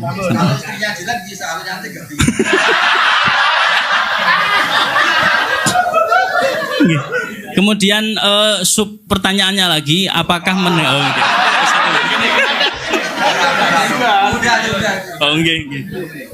jadi murotal tadi apakah wajib kita mendengarkannya ngoten? Karena rekaman nggih. Oh nggih. Baik, yang terakhir perkenalkan, nama saya Afifuddin dari Fakultas Ilmu Administrasi. Namanya siapa? Afifuddin. Beda dengan ini, Ya, enggak Afifullah. Kalau ini muannas yang saya muzakkar. Baik, saya tidak keluar dari konteks dan saya tidak korupsi. Saya hanya satu jawaban saya di dalam hadis Sahih Muslim, al mukminu al qawiyyu khairun wa habbu ilallah minal mu'minu adh-dhaifi. Yang jadi pertanyaan saya adalah bagaimana apabila ada orang kuat punya kemampuan tetapi lebih memilih uzlah seperti yang dilaksanakan oleh Imam Ghazali ketika menjadi rektor di kampus An-Nizamiyah. Kemudian beliau menemukan segala sesuatu yang mengatakan bahwa saya harus lebih uzlah daripada jadi rektor, saya keluar saja, saya uzlah saja di masjid sampai akhirnya bisa menghasilkan karya yang monumental yaitu Ihya Ulumuddin. Jadi mohon arahan dari Gus Pak lebih arahan ke rektor disuruh ngomong yang jelas.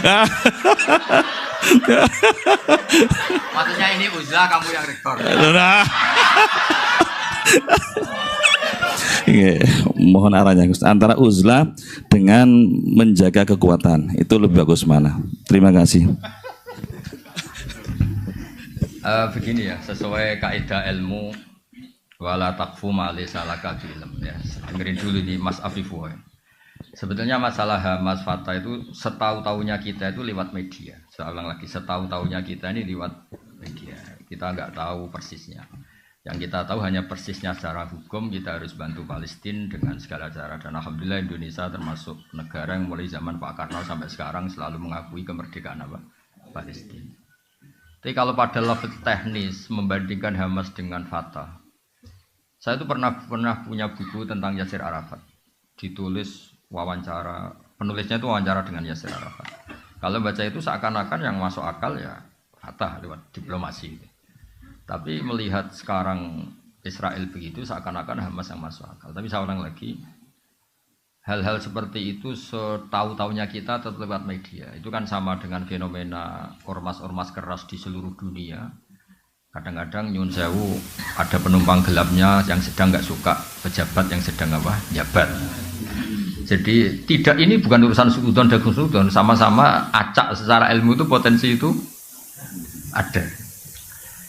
Makanya kita nyari ilmu yang paling aman, bahwa membela dengan segala kemampuan yang tidak punya efek ke Indonesia itu wajib. Tapi dengan syarat tidak punya efek ke Indonesia. Karena kita bela Indonesia itu berdoain, karena ini negara kita, bela mereka itu sudah berdikifayah. Punya efek ke Indonesia misalnya gara-gara rakyat Indonesia itu terlalu aktif, mungkin terjadi objek sasaran mereka. Kan berarti kan punya akibat ke Indonesia. Terus Kowi itu bisa Kowi visioner. Saya beri contoh, dan ini pasti benar. Bukan karena saya ngomong, tapi ini karena hadis sahih. Kowi itu bisa cara visioner, apalagi ini lembaga kampus, lembaga akademik. Sulhul Hudaybiyah itu semua perjanjiannya itu merugikan umat Islam. Semuanya. Sampai saking secara fikih itu pasti salah. Saya ulang lagi, secara fikih itu pasti salah. Bukan mungkin salah, tapi pasti salah. Secara fikih lah. Itu sampai Umar tuh tanyanya Nabi itu dari awal sudah. Alastabi Rasulillah, apa engkau masih Rasulullah? Karena kok semua perjanjian yang merugikan umat Islam kok iakan? Apakah engkau masih Rasulullah? Dan Nabi itu tenang. Ya, saya masih Rasulullah. Nabi ya santai, tidak marah. Tapi kenapa engkau beri kehinaan ke kita dan engkau memberi kehormatan pada orang kafir? Jawabnya Nabi, ana Rasulullah wala yudai adillahu abadan. Saya ini tetap Rasulullah. Itu diantara perjanjian gini, kalau orang Islam masuk kafir itu suruh biarin karena kembali ke habitat. Karena Islam itu asal usulnya kafir, sehingga kalau masuk kafir disuruh biarin. Kalau kafir ke Islam harus dikembalikan karena ini bid'ah.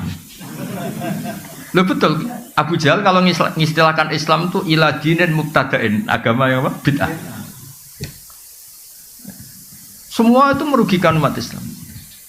Terus Nabi hanya minta, sudah turutin semua. Terus kamu minta apa Muhammad? Dari pihak kafir namanya Suhail bin Amr. Saya minta ruang diskusi tentang Islam dan kafir itu dibuka seluas-luasnya. Dan tidak ada halangan. Diskusi terbuka. Oh enggak masalah Muhammad, diskusi saja. Itu perjanjiannya 10 tahun. Hudnah itu genjatan senjata. Ini ketok. Kowi itu bisa visioner. Ternyata apa? Setelah diskusi terbuka. Gimana? Tuhan satu sama banyak itu rasional mana? Ya rasional satu, masa Tuhan dengan Lata Uzza rasional? Ya rasional Allah. Lata Uzza kok Tuhan gimana? Dia hanya batu ini. Kalau Abu Jahal sama Muhammad ya bener, Muhammad Abu Jahal ora tahu bener. Walhasil semua diskusi itu akhirnya mereka menyimpulkan dari diri mereka sendiri kalau mereka itu alal batil. Gak sampai 2 tahun mayoritas orang Mekah itu menyatakan Islam. Itu kata sarah-sarah hadis Nabi itu coro sekarang menyelipkan satu hal yang nanti positif selamanya. Mergo Nabi pede kalau diskusi itu terbuka pasti orang tahu mana yang hak mana yang batil. Ya sama ada orang yang mengusulkan kalau Palestina itu masuk komunitas internasional dengan cara diplomatik. Sekarang misalnya Perancis sudah ngakui.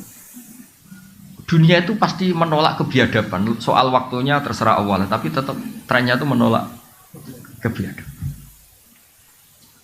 Jadi itu pentingnya Qawi secara visioner. Kayak tadi yang saya utarakan tadi. Saya ini manusia, saya tentu punya nafsu, punya selera, punya keinginan. Tapi sudah saya hitung. Kalau saya misalnya mau jadi dokter honoris causa atau mau jadi rektor misalnya, itu kan orang masa tanya fikih seruwet itu. Tapi kalau ada yang kultural kan kayak jenengan gini, ujung-ujung pengen ngaji di saya, terus ngaji itu aja. Coba kalau ngaji di rektor, cari itu dosen yang ahli itu, yang bagian itu, ayo wajar. Wah enaknya jadi rektor kan, kalahnya sama ketua yayasan. Coba kalau Islam gitu mau dikemanakan ya? Tapi ya kita butuh. Karena yang jadi menteri tentu yang punya gelar, yang jadi Qawi itu bisa Qawi secara apa? Bisa. Terus contoh menaik di Uni Soviet, Mas Afifullah. Saya punya teman banyak yang kerja di sana. Saya kan karena kerja di Jogja punya teman yang kerja di Jerman di mana-mana. Itu cerita. Ketika Uni Soviet runtuh, yang peristiwa Glasnost itu kenapa Ceknya tetap Islam, Uzbekistan tetap Islam. Saya juga pernah ketemu orang Uzbek di Malaysia. Di Malaysia apa di Korea itu ketemu ulama Uzbek. Itu cerita.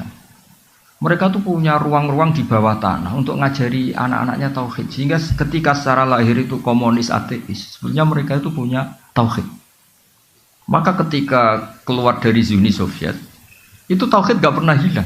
Jadi barokahnya kayak Madin. Jadi terus mereka milih jadi tetap negara Islam. Uzbek, Ceknya. Artinya apa? Ketika secara lahir mereka terkooptasi oleh paham ateisme, paham komunisme, mereka ternyata di keluarganya tetap menanamkan apa? Tauhid. Makanya ketika tauhid ini nggak pernah hilang, terus negara merdeka ya langsung tetap jadi negara komunitas Muslim. Maka di antara visi Quran itu tentang kalimat tauhid itu begini: wa ja'alaha kalimatam baqiyatan fi aqibi. Kemudian Ibrahim menjadikan kalimat tauhid sebagai kalimat yang abadi di anak turunnya. Kenapa kata fi aqibi, bukan kampus, bukan pondok? Karena orang itu pasti ingin yang penting selamat tuh anaknya dulu. Makanya sebelum ke Unisma anak ini sudah muslim, sebelum mondok juga sudah. Ini pasti jasanya orang tua. Itu juga Qawi, maksudnya apa? Jadi itu juga visi yang, jadi Qawi itu tidak harus, ya jadi Qawi itu bisa. Ya kayak orang dosen-dosen ini kan kalau di rumah tidak Qawi, tapi setidaknya berangkat sepatunan, dasinan, paling enggak kan kelihatan enggak nganggur itu. Ternyata apa? Di rumah disuruh istri, di kampus disuruh rektor. Itu Qawinya di mana kan enggak ada. Enggak ada. Iya. Qawinya ya tadi dilihat tetangga, wah keren dosen itu. Nah akibat dari nasibnya gitu, yang penting dasinya ditata rapi, sepatunya ditata, ya itu satu-satunya harga dirinya ya itu. Ya itu juga Qawi gitu loh. Kan lumayan ada tahapan hidup gak dianggap pengang. Jangan tanya penghasilan, yang penting gak nganggur dulu rutanya. Lu tahu ada orang sering marah sama istrinya, sampai mempertimbangkan mau dicerai. Itu gak cerainya karena tanya saya, Gus, istri saya kebangetan pas saya cerai. Status kamu punya istri sudah keren karena tidak jomblo. Kalau kamu ceraikan tidak keren, jenenge duduk.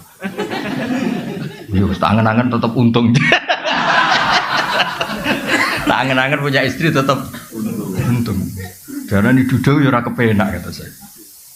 Ya kecuali istri kamu yang menceraikan lewat rafa, gimana lagi gitu. Terus tadi yang dari jenengan tanya apa tadi? Murotal lah. Kalau ngawur dikira-kira. Maksud saya gini, ngawur, tanyakan pakar psikologi. Memangnya mungkin orang sengawur kamu nikmati istri kemudian iya, makanya saya tadi bilang kalau istri kamu cantik itu mungkin pertanyaan itu tidak muncul.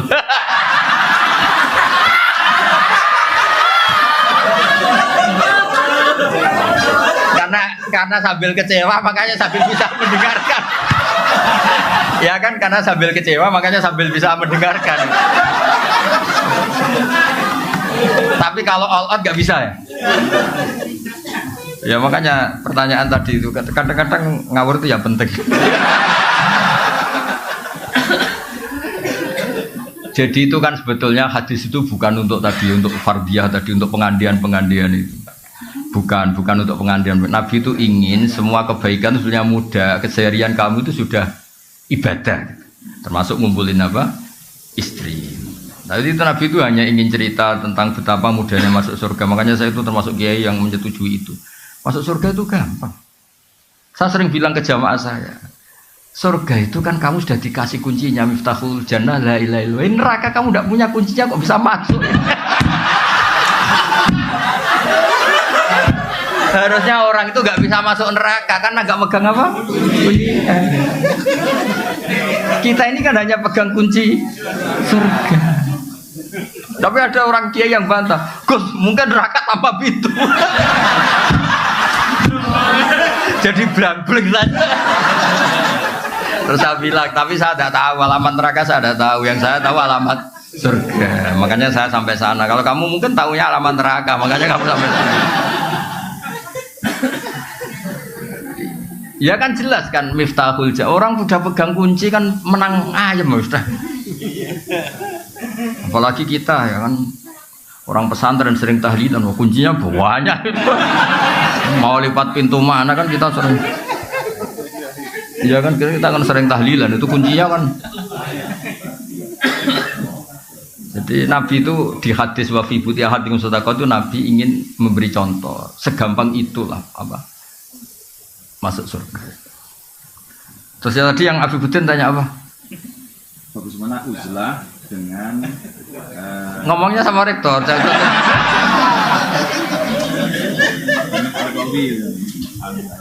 Saya termasuk yang sudah uzlah, tapi tadi karena tetap punya kesadaran kitmanul ilmi itu dosa dan tabligh itu wajib. Makanya tak genti, saya ngaji Rebo itu ya kayak saya nemuin jenengan. Saya sering cerita ke anak-anak saya uzlah itu enggak kena hisab Allah, karena praktiknya saya kalau urusan ilmu itu saya nerima tamu tapi hanya urusan ilmu. Kalau tamu-tamu apalagi adat NU itu kadang kan kacau, maksudnya kacau gini. Kiainya itu istrinya satu, kadang tanya, Gus doain saya istri 4 tuh rukun semua. Aduh. Terus ada kiainya tuh karuan miskin, nggak punya pom. Saya sering punya tamu nggak. Gus saya ini punya pom 2, doain laku semua. Itu kan bikin kiainya ngetes. Kiainya saya nggak punya pom. Saya itu termasuk kenapa nggak terima tamu itu dosanya tamu-tamu yang ngawur-ngawur itu termasuk. Saya sebetulnya termasuk kiai yang mapan ya, tapi mewakili kiai yang tidak mapan. Terus sering kiai kampung komplain saya, Gus bener jenengan Gus, kadang kita mu izin kurang ajar, terus seperti aku melarat, iso kondong ano pom, memang aku tuku bensin we utang. Jadi kadang-kadang kiai desa mau gue jimat toh, disangoni 1.000, itu nggak ano toko kularis gini lor.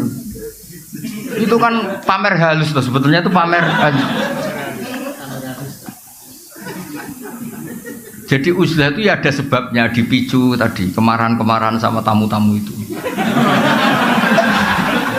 Lah tamu kok sopan tuh gimana? Tema yang nentukan dia. Kita yang punya rumah mungkin kan punya masalah keluarga, tapi tamu itu kan yang menentukan tema. Jadi saya mau nikah lagi, doain 2 istri saya rukun. Loh ini kan yang ngenes.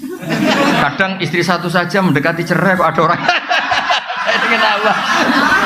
Oh iya kan ngawur betul itu tamunya itu. Jadi saman kan gak rasanya jadi kiai itu kalau tamu itu macam-macam. Saya kan termasuk kiai yang gak pati tertarik kaji berkali-kali. Saya pernah haji. Itu kadang ada tamu travel tuh. Saya doain setiap tahun bisa haji. Padahal saya tidak termasuk yang berpendapat itu penting. Tapi dia memaksakan untuk didoain tiap tahun bisa haji. Nah ngawurnya lagi kadang dia salam tempel di depan, kalau nggak bilang iya kan sungkan. Makanya saya kan termasuk kiai mapan, saya bilang ini kalau kamu udah ikhlas temanya apa dulu, uang pegang dulu kata saya. Saya bilang saya ini kiai mapan loh, tidak pati butuh kata saya. Mikir dia kalau ngadepin saya mikir, wah repot Gus Pak. Tak bilang saya ini kiai mapan loh. Nah, uzlah itu yang pasti benar adalah menghindari hal-hal yang tidak penting atau yang mengarah ke maksiat. Yang mesti salah menghindari hal wajib. Maka cerita yang Imam Ghazali keluar dari Nidhamiyah itu belum Anda teruskan. Sebenarnya Imam Ghazali setelah uzlah dan beliau menulis Ihya itu digojlok sama guru-gurunya yang wali-wali itu. Beliau ngalami kasyaf, digojlok gini. Enak-enakan kamu di sini. Dulu orang-orang baik itu wa'udhu fisabili, disakiti ketika berjuang belain saya. Nabi ditanya orang-orang Bedui, kadang menyakitkan pertanyaannya apa. Kalau kamu di sini enggak mengalami wa'udhu fisabili, makanya terus beliau kembali, tapi tidak jadi rektor, terus bikin madrasah 2. Yang depan madrasah fikih, yang belakang madrasah tasawuf, khonikoh namanya itu. Jadi akhirnya beliau kembali, tapi enggak jadi apa? Rektor. Tapi tetap apa? Ngajar. Jadi kalau ke depan tuh ngajar apa? Fikih, kalau belakang ngajar thariqah kalau di Indonesia. Jadi nak negeri istighosa, nak ngarep hada halal, hada haram. Kira-kira gitu. Jadi saya juga melakukan itu. Saya ini sudah uzlah, tapi kalau ada ngaji saya tetap ngaji. Saya tuh kalau ngaji Jalalain itu setengah 12 sampai setengah 4 biasa saya berjam-jam. Karena ngafaroi saya sudah tidak bisa nerima tamu. Tapi saya pastikan asal usul pemicunya itu tamu-tamu tadi yang saya sebut itu. Saya tidak pernah berdoa mereka dimaafkan Allah, sudah gak apa-apa, dimaafin apa enggak gak penting, tapi saya yakin Allah itu memaafkan, itu sudah gak usah didoain tapi nanti Allah maafkan. Karena kelirunya juga keliru-keliru yang lucu aja. Saya pernah marahin tamu sampai sekarang ingat, dan marah saya pasti didengar Allah meskipun saya ada perempuan. Gak yang bisa tidak. Ada tamu, anaknya itu ganteng resik. Ini penting, kata ganteng juga penting karena ini kasusnya dia itu gak punya apa-apa. Dia ganteng resik, tanya. Kebetulan pas surup, orang Jawa kan sandiolo, surup itu kan sandiolo. Surup-surup saya itu masih open house pas itu, masih nerima tamu. Gus, saya dari daerah ini gini-gini. Kebetulan orang Padi, yang sekarang baru rame itu, kebetulan dia orang tapi ya kebetulan aja. Gus, gimana hukumnya lelaki yang marah sama istrinya terus bilang kamu itu tidak istri saya? Saya pertama masih datar. Sekitar tahun 2006 kan, masih terbuka. Bapak baru wafat. Saya ngiyai kan baru 2005, ngiyai beneran resmi itu. Bapak wafat 2005, terus belum wafat beliau ke Jogja minta saya pulang. Jadi bapak saya itu meninggalnya tertib sekali. 1 bulan sebelum meninggal tuh kayak sudah kerasa. Wes, mulai hak ngenteni aku ada. Alhasil terus, gimana hukumnya suami yang bilang istrinya kamu tidak istri saya ketika marah karena kecewa. Saya masih datar, Pak Rektor. Kamu kenal orangnya, kenal Gus. Coba telepon, saya mau tanya. Nggak usah Gus. Loh, saya mau tanya. Nggak usah Gus, mulai ada. Wah, saya marah terus. Wong saya mau tanya kok kenapa kamu nggak usah? Betul penting, Gus penting jenengan jawab. Tamu ini kurang ajar betul itu. Oh, saya tambah marah. Tapi kan saya marah tetap Islami. Saya kan kiai beneran, bukan. Terus saya mulai marah gini. Ngomong seperti itu kalau di bab tolak itu namanya kinayatut tolak. Kalau kinayah itu butuh niat, maka saya konfirmasi ke orangnya niatnya itu cerai apa enggak. Karena kalimat itu kalimat apa? Kinayah itu butuh niat, makanya mau saya tanyakan orangnya. Ternyata apa dia bilang? Niku kulo. Terus dia cerita, saya ini santri ganteng Gus, untuk neng. Jadi saya itu getun ngomong gitu, karena saya jadi Gus ya karena dapat dia. Jadi dia bilang saya santri ganteng terus dapat nengnya. Kalau cerai betul Gus, nasib saya selesai. Ya jenis Gus naturalisasi tadi. Akhirnya saya tuh kan tadi saya bilang kan saya ini kiai tetap baik, tak tunjukkan takbir di i'anah. Termasuk kinayatut tolak itu lasti bizaujati. Ada orang ngomong lasti bisa kamu itu tidak istri saya. Karena bisa saja niatnya itu lam tu amilni muamalataz zauja. Kamu tidak memperlakukan saya sebagaimana istri. Jadi tidak sampai kotu ala kotin neka. Ya seperti terus di yana dicontohkan kama qala rajulu libnihi lasta bibni. Ada orang lelaki marah, kowe ora anakku, maksudnya ora anakku. Wong kok mangkel wong tuwa. Tapi kan dia juga gak ingin kalau anaknya kabur kan. Ketika kamu bilang kamu tidak istri saya itu ingin kamu apa? Ya ben ngergani kula kok ora kok sampai apa? Cerai. Ya berarti tidak cerai itu masih kinayah. Tuh jubalin nih kelakuan ini Pak. Ngel-ngelo wong ngandani wong ora oleh nelpon bener. Ngapunten buahmu.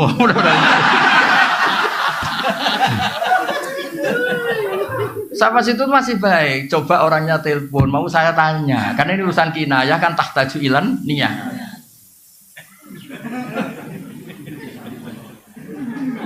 Dia mboten usah Gus, dia malah menggurui saya. Ndak usah Gus. Ndak usah gimana? Ndak usah Gus. Saya akhirnya nerangkan lafadz itu kinayah. Jadi saya butuh konfirmasi niatnya gimana. Lagi dia ngaku niku kula. Andai kan sudah peristiwa rame ini di TV, dasar wong pati gitu. Untung belum rame yang sekarang itu. Wah, akhirnya ya terus ada adzan maghrib, udah pulang-pulang, takok wae suruh ribet teman. Jadi maksud saya tadi ya, saya mohon yang di Sulisma yang nekuni fikih itu kalau perlu gajinya dinaikkan Pak Rektor yang nekuni. Karena sudah pakai nama I itu apa? Ya kan sudah pakai nama apa? Islam. Itu kan kasihan I-nya kalau. Terus saya mohon tema yang diangkat yang sering itu yang berdoain kayak tadi sahnya tolak tidak, karena ini penting. Kadang-kadang karena kampus itu urusan kampus besar, terus temanya itu global, di dalamnya enggak. Kadang-kadang kan ya tadi gimana fenomena Wahabi, Salafi, Syiah itu berapa kelompoknya. Dia ngerti Syiah itu organnya gini-gini, terus Wahabi gini. Di kampungnya dia gak siapa tahlil RT aja gak laku dia. Itu akhirnya dia tidak punya kemampuan dakwah sebenarnya, tidak bilisani kaum ini. Makanya saya di mana-mana tetap berpakaian gini supaya menunjukkan bahwa Nabi dulu itu ngakui pakaian-pakaian setempat. Dulu sahabat yang dari Habsyi, ya dari kayak Bilal itu kan dari Habasyah, tetap gaya apa? Habasyah yang apa? Makanya wa ma arsalna mir rasulin illa bilisani apa? Kaum. Sehingga kadang-kadang Nabi itu pakai bahasa yang ke Jawa itu tidak siap. Misalnya Nabi kalau ngandani orang nyun sewu kadang bilang wailak waihak. Di bahasa Arab itu biasa. Tapi ke Jawa nak mana nih kan bingung. Nabi itu orangnya sopan kok bilang wailak waihak. Itu kultur. Kultur itu gak bisa diterjemahkan tuh sopan apa gak sopan kultur. Kayak orang Jawa Timur kalau orang Jogja bilang saya itu gak siap. Itu Gus ketemu orang Jawa Timur. Masa ketemu kancan? Loh, kon jauh urip toh. Itu coba kalau bayangkan kalau ada tuh orang Jogja kan aneh betul bahasa itu. Saya tuh kan lama kerja di Jogja. Saya punya teman di kantor tuh rata-rata orang Jogja, ada orang Jawa Timur. Wah, itu mesti gak sambung. Lho bojomu cek iki orang Bu Ijo loh. Itu di Jawa Timur gak tersinggung ya? Biasa kan ya. Dioper-tombokan iya. Ya di Arab ya sama kira-kira bayangkan gitu. Wailak waihak itu gak perlu diartikan sopan tidak sopan. Loh Nabi itu pernah ya bilang gini, bukankah orang masuk neraka itu karena lisannya? Itu orang Arab protes. Masa Nabi karena omongan saja kok masuk apa? Zaman itu awal-awal Islam. Nabi ngendikan apa? Sakilat ka umuk. Cek siale mbok muda anak kowe ora pahaman. Jelas di suatu itu kalimatnya Nabi sakilat ka umuk. Cek siale mbok muda anak kowe gak pahaman. Tapi tadi yang kultur itu kata ulama-ulama enggak usah dianalisis nih sopan apa tidak. Sopan karena kultur tertentu begitu. Apa mana jenenge wong belah orang-orang laut itu kadang misah itu kayak salam ngono. Ya, wah kalau orang Jawa Timur paham sekali guys ya. Ini kan pura-pura khusyuk semua. Ya kan biasa kan? Betul, apalagi Surabaya. Loh kadang. Iya mau sok misah kancane kayak salam.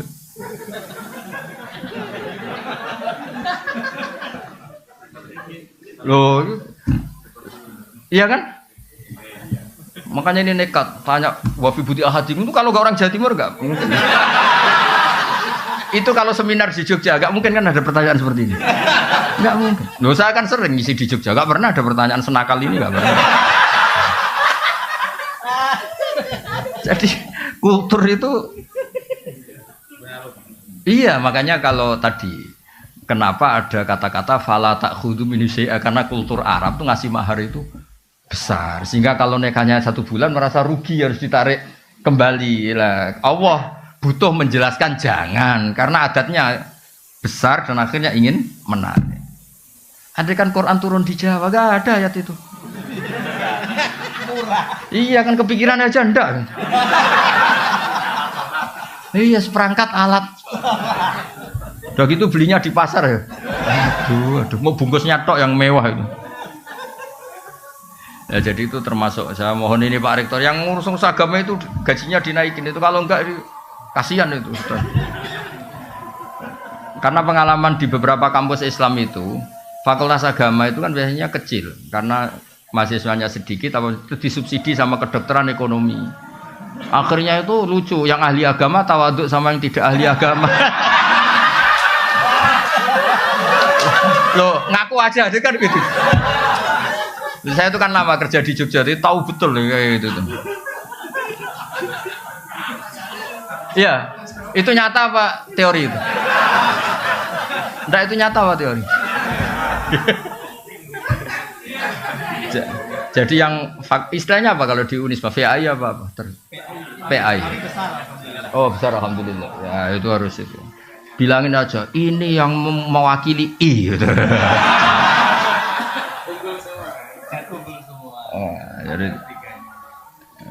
Jadi harus serius itu sangat. Nggih, ngoten mugi-mugi barokah. Assalamualaikum warahmatullahi wabarakatuh. Ya. Bismillahirrahmanirrahim. Rahmatuka ya ghafur ya syakur wa sallallahu alaihi wasallam Muhammad sallallahu alaihi wasallam. Allahumma barik lana fi ta'allimina wa ta'allimina ma'akhatina barik lana fi kulli harakatina wa sakanatina wa inna ya wala dzikrika wa syukrika husni ibadatika. Allahumma ya Allah innaka ta'lamu sirrana wa alaniyatina faqbal ma'dziratana ta'lamu hajatina fadil wa min as'aluka imanan wa syukur qalbina kunan sarin barik lana ya fi kulli harakatina wa sakanatina ya Allah rabbana atina fid dunya hasanah wa fil akhirati hasanah wa qina adzabannar. Sallallahu alaihi wasallam Muhammad sallallahu alaihi wasallam. Subhana rabbika rabbil izzati amma yasifun wa salamun alal mursalin. Alhamdulillahirabbil alamin.